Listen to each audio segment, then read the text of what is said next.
Good morning and welcome to today's class, the beginning of the last month of our semester and first day.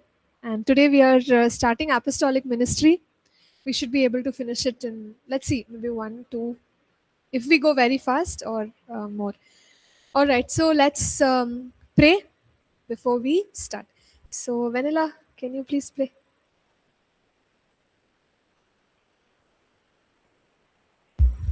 Let's pray.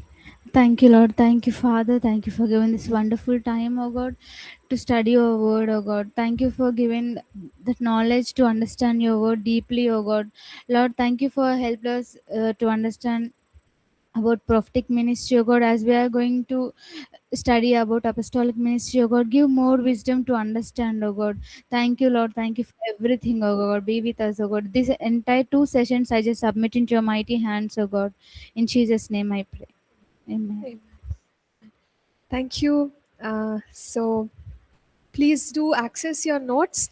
Online students, the notes is posted for us in the classwork section. Those who are here, you have a copy? You have? Okay. Everybody has? Great. So, in this course, we are going to understand what is apostolic ministry. Any problems? Oh, I'm in such a hurry. I'm just trying to finish. Okay, fine. So, let's go back to prophetic ministry. So sorry, guys. My mind is somewhere else.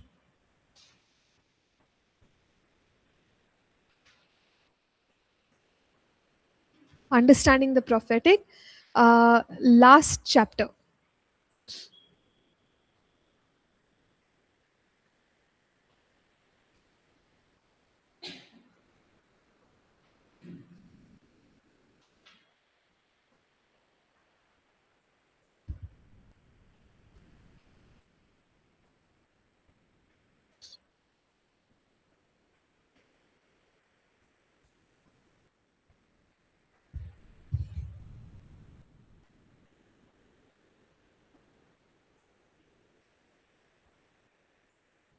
Okay, chapter 17. So this is about the making of a prophet. So this is where we will start now. We will complete this and then go to apostolic. We know that all of us are called to operate in the prophetic ministry. We may be operating at the level of the simple gift of prophecy, uh, whereas we are more specifically talking about the office of a prophet right now. Okay, and in the case of someone becoming a mature prophet, see, the call is on their lives, that is for sure. But if the person has to operate with maturity in that calling, there is a process. See, God prepares all of us. Even in the life of Jesus, though he is perfect, we are not saying that he was imperfect, he was perfect. And yet, the Bible says, Hebrews chapter 5, verse 9 says that uh, through obedience, he learned perfection. So, God allowed Jesus also to go through a process. That means you and I cannot escape it, or you and I cannot short circuit the process that God has for us. Now, why is it that God wants us to go through a process or preparation? If there is a call, why can't we just be a pastor or a prophet directly? What is the issue?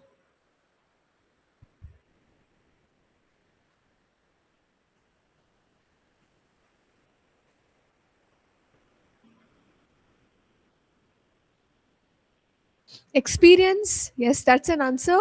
Then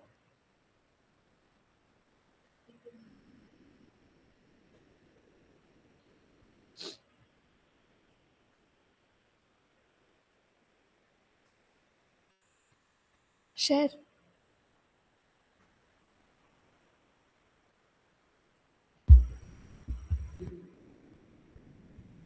I'm asking, if God has a call on our lives, then why is there a need for preparation? See, if there's a call, like apostle, prophet, the grace is already given. So why can't we quickly start operating as an apostle, a prophet, or any other calling? Yes, yes, Vanilla, you were saying something.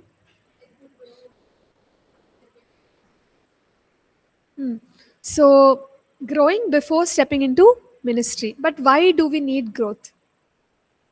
What is the need?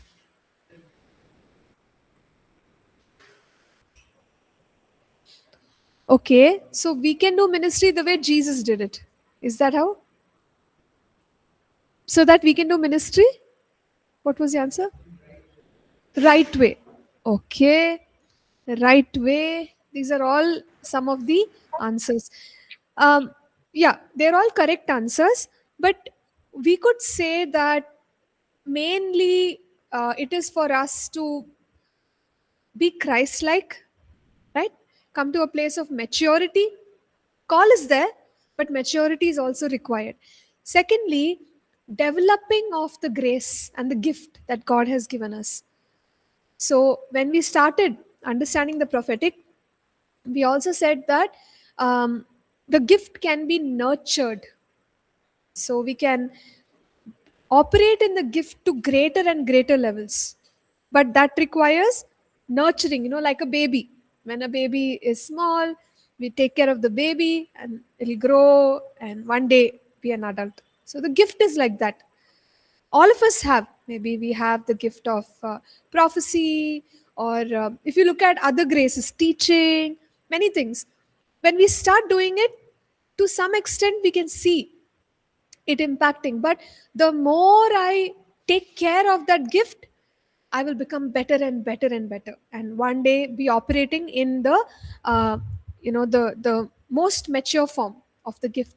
So these things are required, and God does not want us to be in a hurry. And I think we have discussed in other sessions that people are in a hurry. We are wanting to do our ministry tomorrow, but God doesn't let us do that. So somewhere people may become very very impatient and say, God, I know you have a great call on my life. Why can't you open the door today? Why can't you give me favor today? But God is saying, I will do it. Now is the time for training. Now is the time for preparation. Especially if we are called to be a prophet. The call needs training and preparation. Without that, uh, somewhere there will be those rough edges or undeveloped parts that can affect people in a negative way. So that's the reason. So let's talk now about the preparation, the training. So when we consider Moses, who was in Pharaoh's palace, there came a time where he wanted to deliver God's people. He recognized the call of God on his life, right? When he was 40, in the book of Acts, we read, when he was 40 years old, can you imagine? It came into his heart that he has to deliver the people. All along, he understood, he related with the Jews. He knew he's a Jew because he was brought up by his mother.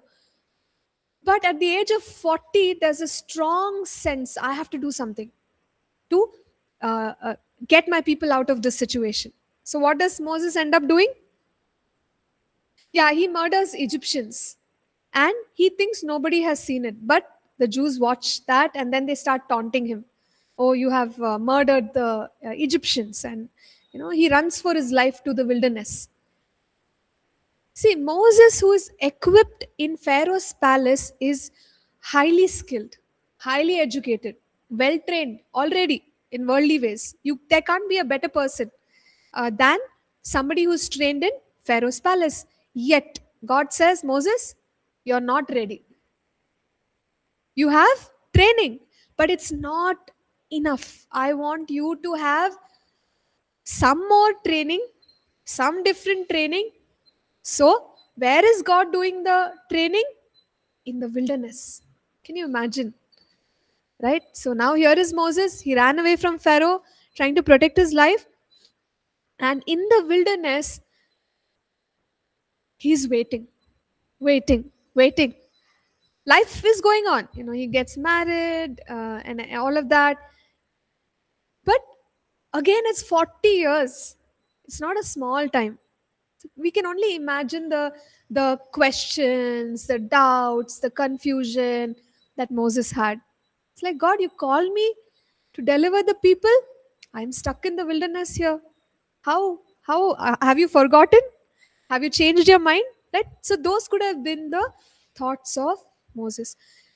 But when we finally look at the burning bush experience of Moses, God says, okay, now you go talk to Pharaoh. What does Moses say? I can't speak. Don't you think that is, very contradictory to who Moses was 40 years ago? 40 years ago, without God's instruction, he's trying to deliver because he knows the call of God on his life. 40 years later, God is saying, you go talk to Pharaoh. That's the initial instruction. Though well trained in Egypt, he says, I can't speak, Lord. I can't speak. So tell me what changed.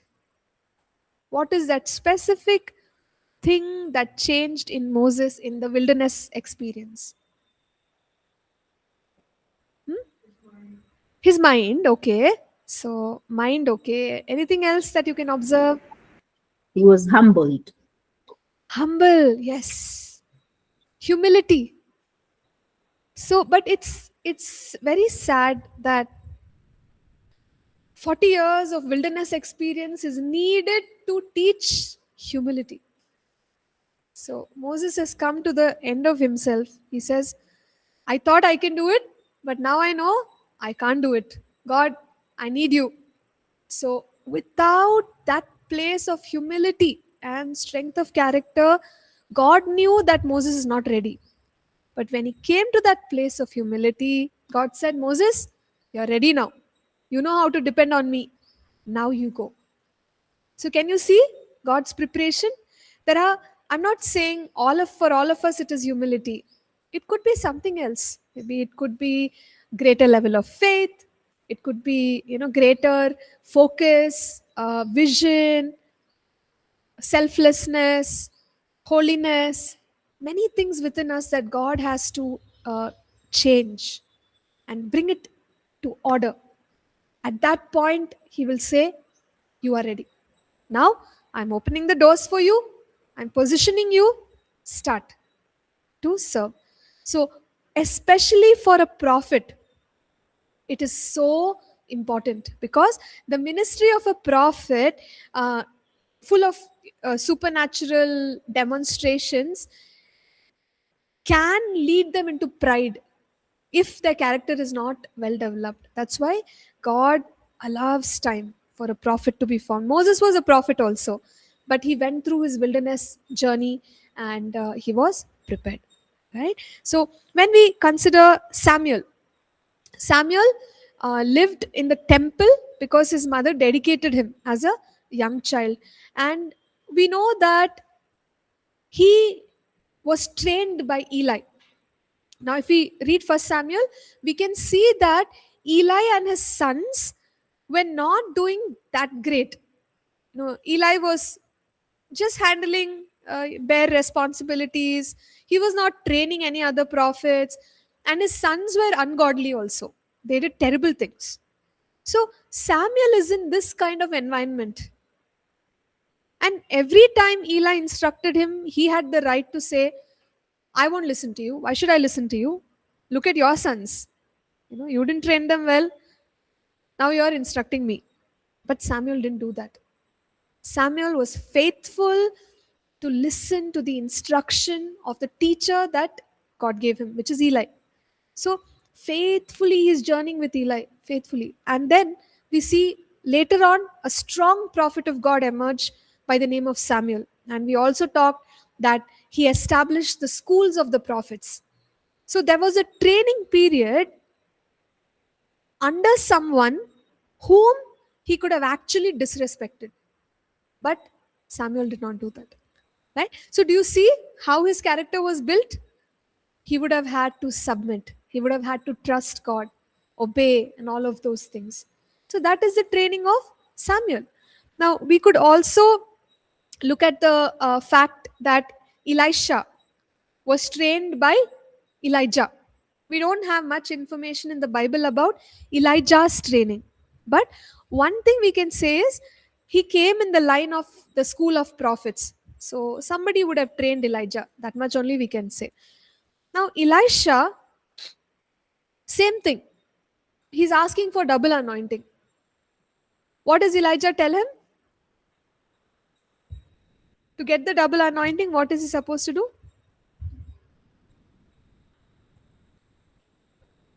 Yes, if you see me being taken up into heaven, you will receive. So, for Elisha, the test was faithfulness again. Like, how much are you committed to learning, committed to, because Elijah is a figure of knowledge and, anointing and all, which Elisha wanted. So, God connected them and said, Elisha, how much do you want the anointing? How much do you want? Demonstrate it. But the test is you have to keep your eyes on Elijah. That was the test. Okay. So Elisha is a picture of a man who desired the anointing like beyond anything else. He was like, I'm going to get it. So if this is the test, I have to keep my eyes on Elijah. I will do it. And when Elijah was taken up, Elisha saw it. And so the mantle came upon Elisha. Can you see each one is going through a test and God is checking if our heart is in the right place. So Elisha loved the anointing so much that in his ministry, double is taking place. Exactly how he prayed. Imagine if Elisha had said, give me 4 times the anointing. Who knows? 4 times he would have done, walked in miracles.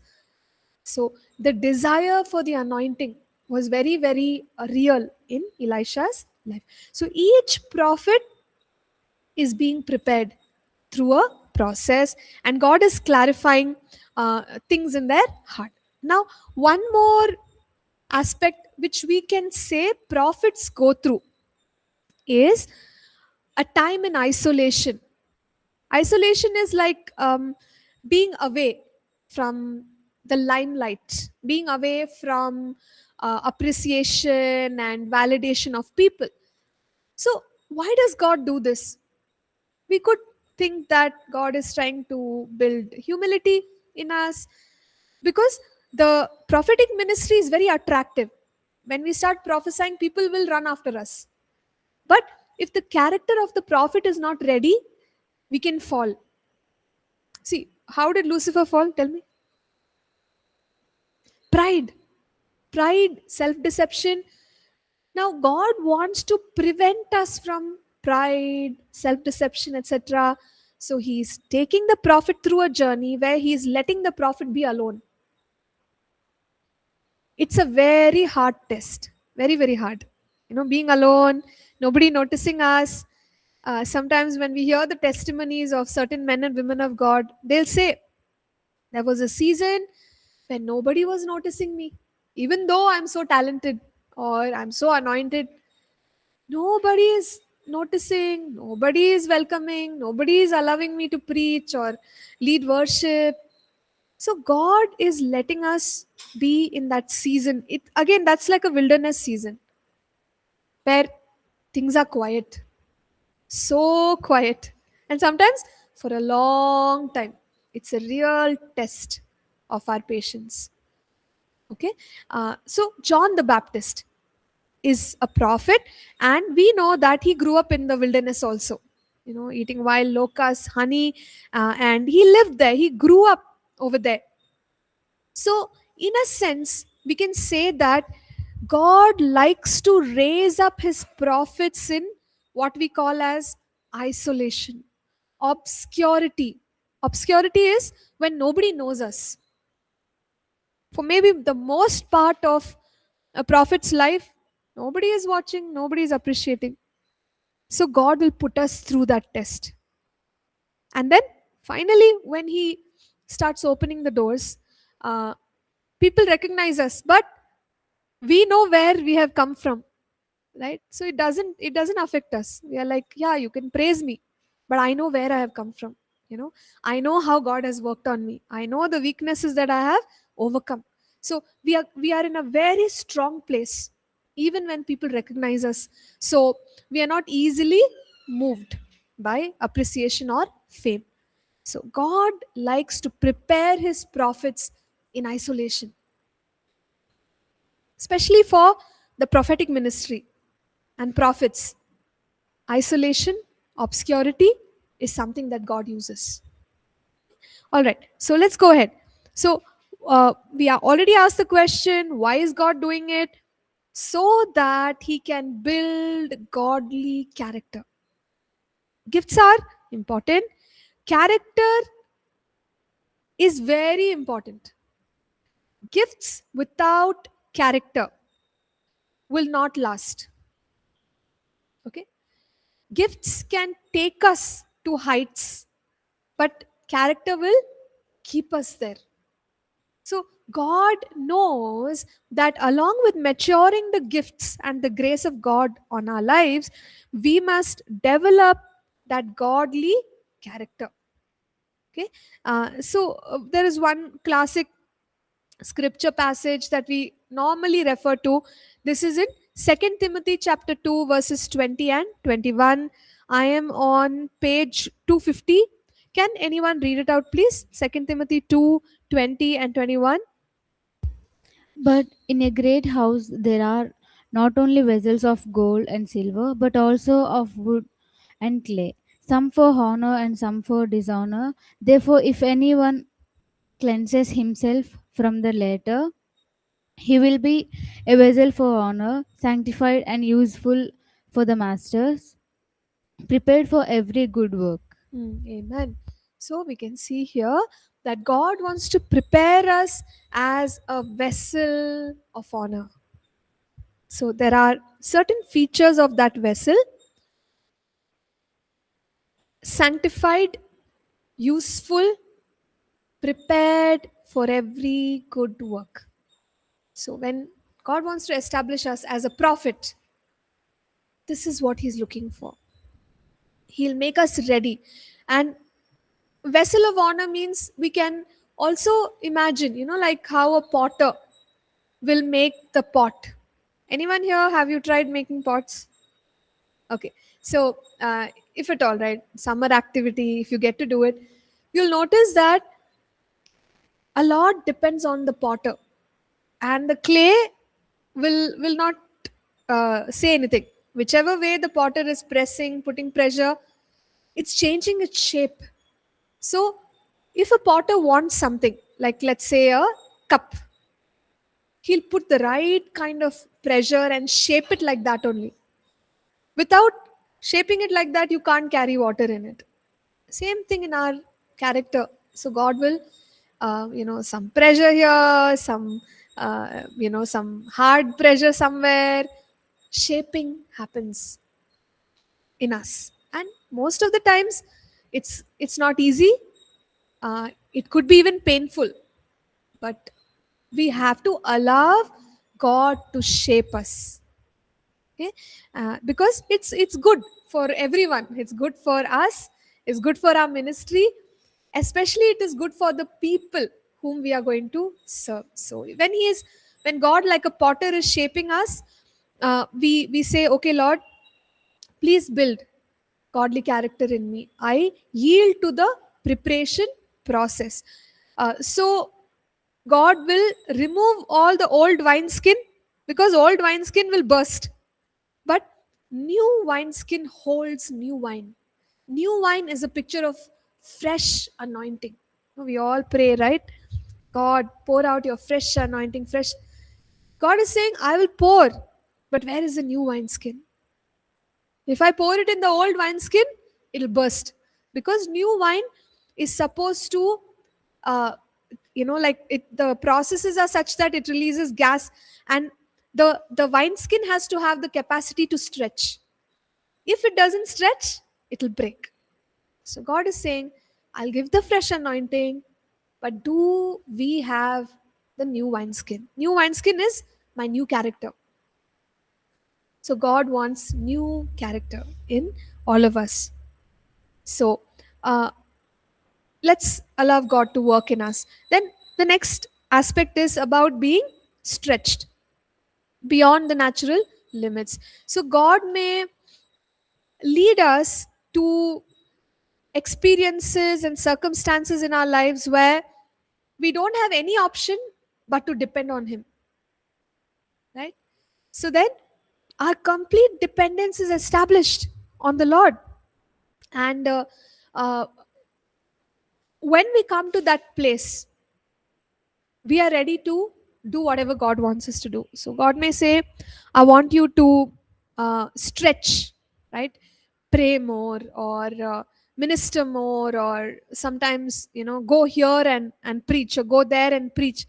It may not be the easiest thing for us to do, but when we are depending on God, we are ready to be stretched. So that picture of stretch is when a woman gives birth.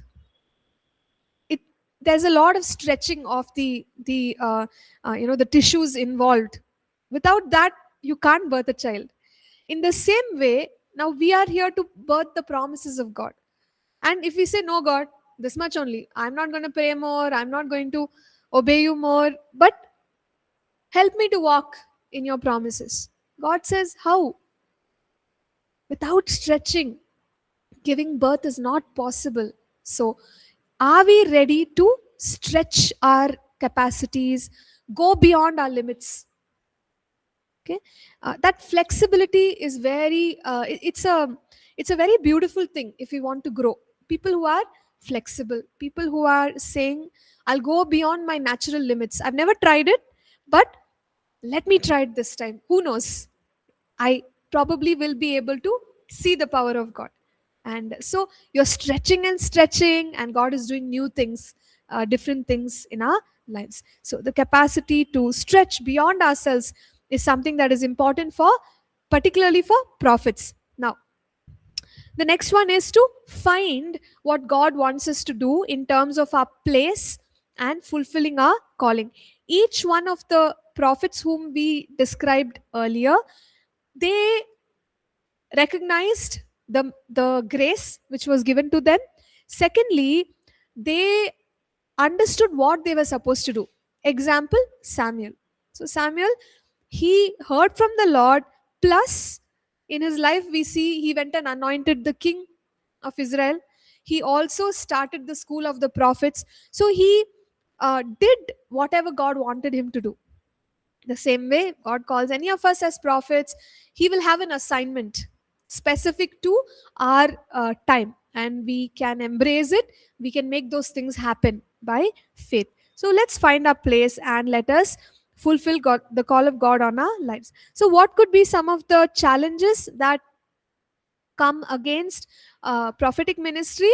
One, of course, is demonic opposition. And you remember Elijah? Elijah had to face the opposition from the prophets of Baal and Asherah.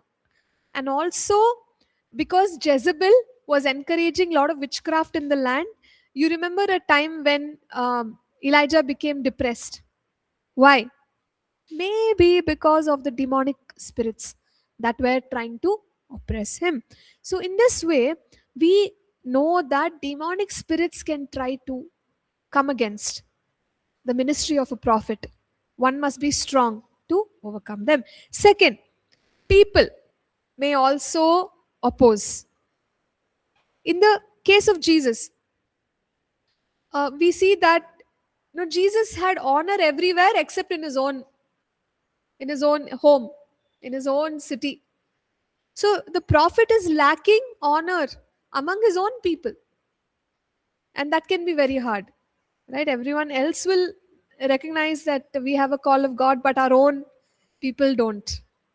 And other prophets, like there's an example of Amos that is given in our notes here.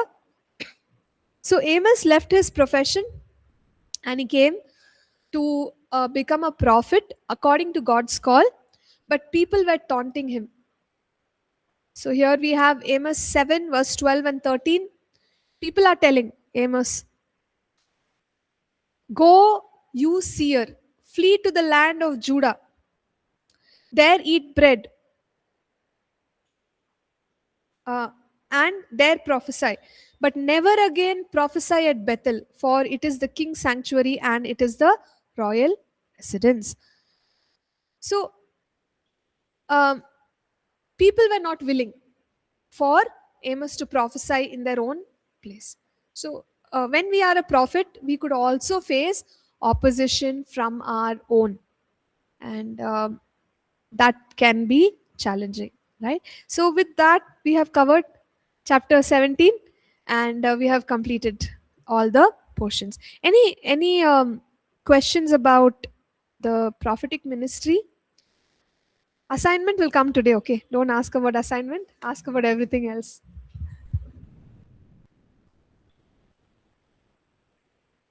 Any other questions?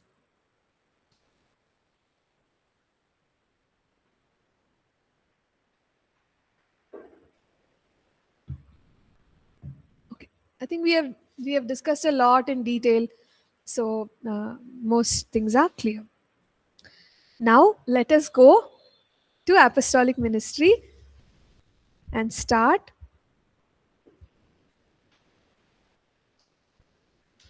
So firstly, we will understand what is apostolic ministry. We will consider apostolic ministry in the New Testament, how there were apostles and they did the ministry. Thirdly, we will look at how God prepares an apostle. It's similar to how God prepares a prophet. And then we will look at the functions and characteristics of the apostolic ministry that God is releasing today. It does not look exactly like the early church. No, the anointing is similar, but the things which are required to do today are slightly different. So we'll examine all of those things, and then we will talk about how apostolic ministry makes an impact. So this is what we are going to cover. Now, even when it comes to apostolic ministry, the information which is available out there is emerging. Remember, in the prophetic, we spoke that maybe about 10-15 years ago, we won't have so much information because people were still experiencing these things, understanding these things, and then finally now we have some clear understanding and we are communicating it. When it comes to apostolic ministry, we are still trying to gain that understanding of how it is actually working. So we can read many books. Some recommended reading is given here in our notes as well. But in class, we are going to share what we know concretely, like things that are very clear. That's all we are going to handle. But I'm sure there is a lot more information out there which we can look at. Okay, so now let's begin with chapter 1. Chapter 1 is starting off with the same introduction of prophetic ministry, where we looked at the overview of the restorative moves of God. So the point is, I'm not going to go through it again because we have heard it many times. The point is that in the 2000s, we saw the Pentecostal movement where the understanding of the baptism in the Holy Spirit was restored to the church, and people started operating in the gifts of the Holy Spirit. And we know that God is restoring the fivefold ministry offices to the church as well, right? So actually 1900s is more specific when Holy Spirit baptism was understood better. But 2000s, as a continuation of that, we have a better understanding of the fivefold ministry offices. So, which movement do we attribute to 2000? Saints movement. Yeah. So, saints are believers, and saints movement means believers doing ministry. How can believers do ministry? When they are trained. And how does that training happen? Fivefold ministry. Ephesians chapter 4, verses 11 and 12. Okay.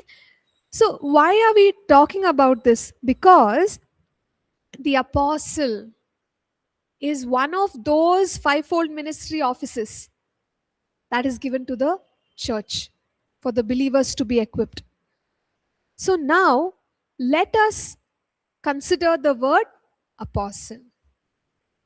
Prophet, we just discussed. Now we are talking about apostle. So, who is an apostle that comes to your mind the moment you hear the word? Paul. Okay, Paul. Anyone else?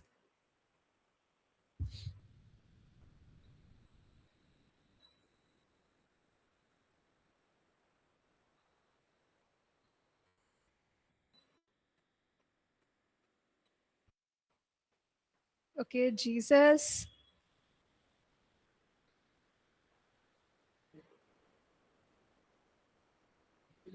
Philip. Oh, Philip.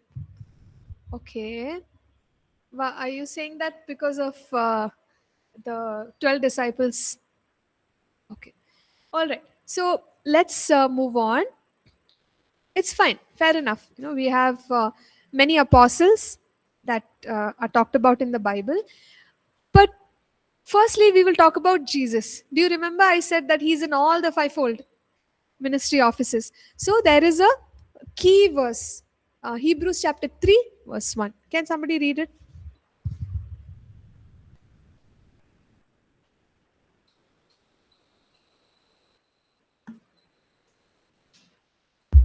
Therefore, holy brothers and sisters who share in the heavenly calling, fix your thoughts on Jesus, whom we acknowledge as our apostles and high priest. So, as we can see there, Jesus is termed as an apostle. So, what is the meaning of this word apostle? That is what is of interest to us. So, the word apostle comes from the Greek language and it means a sent one or somebody who is delegated. So, Jesus was sent by whom? Father. Uh, Jesus sent whom? Whom did Jesus send? His disciples. We can also say that he sent us to do the work of the ministry. Right? So let's stay with the thought of being sent. That is connected to the word apostle. So if we take up the word apostle, we can also see that apo means from. Okay, it's all there in the notes. Stolos comes from the word stello and it means I sent. So, sent from is the meaning of the word apostle. So, where exactly does this word come from? So, in that generation, we see that the word apostle was used by the Greeks and Romans because they had a category of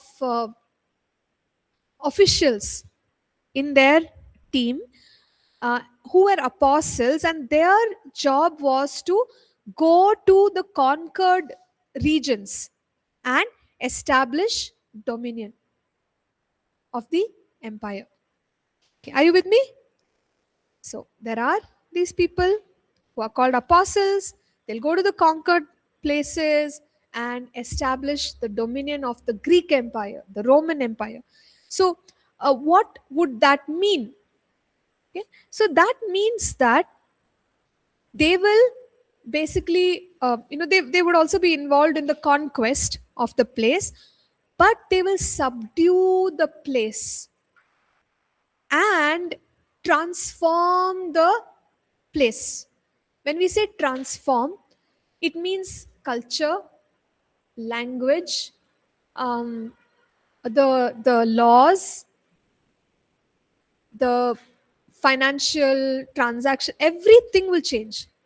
So just take for example, okay, there is a place X, and if at all, if we consider like India is conquering other places, so India conquers this island called as X. Once we conquer, to make it just like India, what would we do? We would first establish the government. We'll send our leaders, then we will take everything that we have here to employ there. So the law, we will change the currency, make it rupees. Okay. Then what else? Maybe establish Indian schools so that they can teach Indian, language and uh, history, all of those things. So can you see how it is being transformed? So finally, when we say, oh, this island X belongs to India, if we go over there, it'll be just like India. So that was the role of an apostle during those days. They'll go, subdue, conquer, and transform the new territory and make it like the main country. Okay, so that's how we can recognize the word apostle. So today we can know that it's not about taking on land. So no one's talking about taking on land or conquering and all of that. But what we are interested in is a spiritual conquest. So we are saying that the church can affect areas or spheres in the world for Christ. Not taking land. That's not the point at all. It's about making an impact in various spheres as led by the Lord. So anyway, let us talk about it after the break. I hope we have an idea now. Okay, sure. So let's go ahead. We will take our break and then we will come back to discuss further. Thank you. Online students, I hope you're doing okay. Please let me know if everything is okay at your end. Okay, great. Thank you so much.